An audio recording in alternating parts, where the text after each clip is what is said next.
Hello, ROMBA. My name is Katy Ognev. I'm a satellite communications engineer and more recently, a transgender woman. Today, I want to share with you the story of how I came out at work and risked losing my entire career in the process. My journey has been fairly recent. It began 4 years ago. It started with a click, a moment of clarity when the patterns of my life coalesced around an identity I was just beginning to understand. But it's one thing to know who you are, but it's another to be able to act on it. Before I could convince the world, I had to first convince myself. The next year, I started transitioning. That process began not with a big announcement, but with a series of small, calculated steps. I started doing what I can only describe as market surveys, coming out to key managers and influential personnel, gauging institutional reaction. It was my own quiet corporate beta test. On July 15, 2022, I decided to officially come out. That date wasn't random.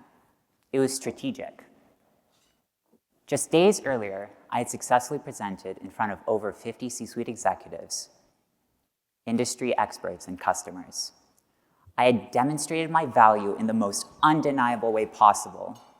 I had political capital, and I was determined to spend it. But before I show you the email, I want you to understand the stakes.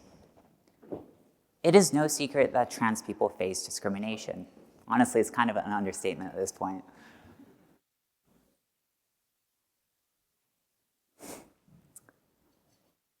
"82%.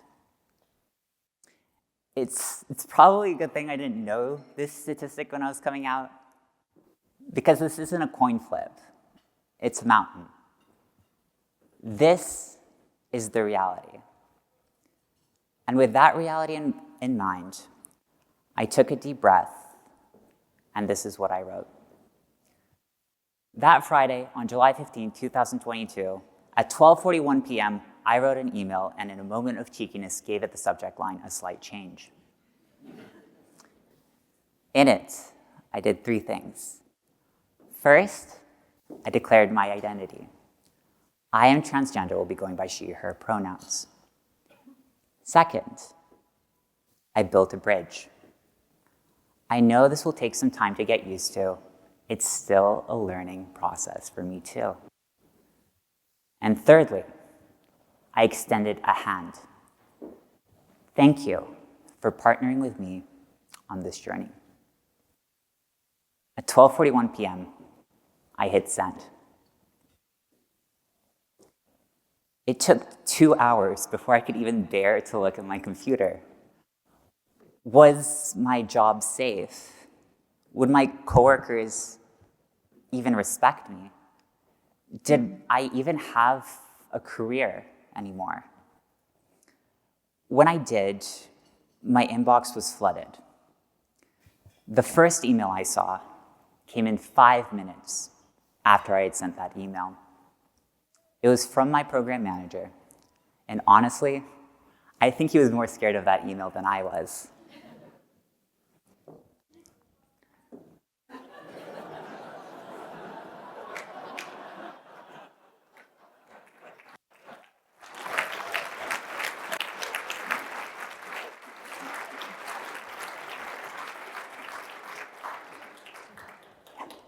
First thought wasn't confusion, but concern about the team potentially losing a key member.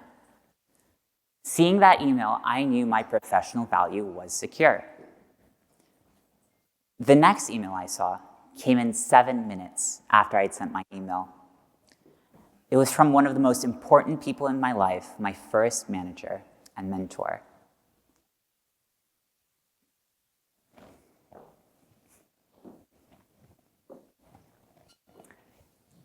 His words still leave me in tears to this day. It wasn't about my value. It was about the foundation of trust that we've built throughout the entirety of my career. Knowing that foundation was solid was the only confirmation I truly needed. But the very first signal that came back, less than 60 seconds after I'd sent that email, was an email truly indicative of my Gen Z generation. It was one of support, but more importantly, of normalization.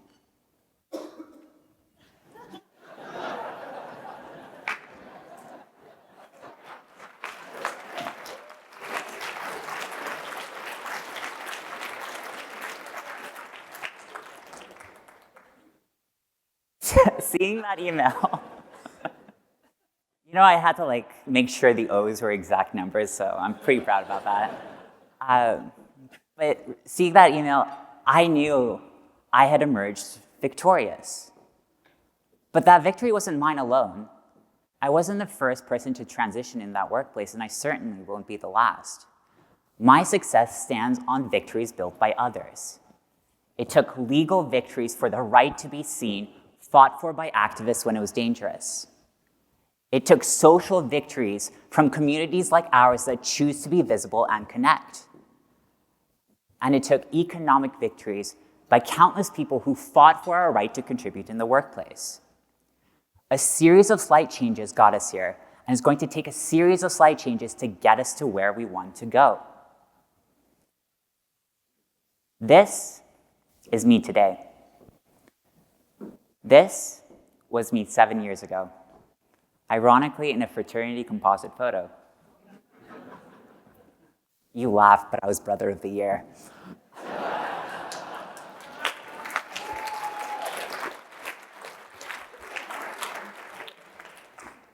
But seeing that, it's truly a series of slight changes.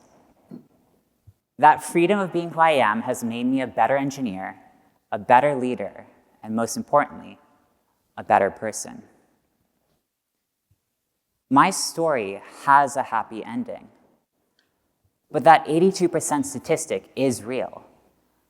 This outcome is still not the standard. Our job is to make it, though, and you can start that by being the first reply. You just have to be a person ready to send a signal. Thank you.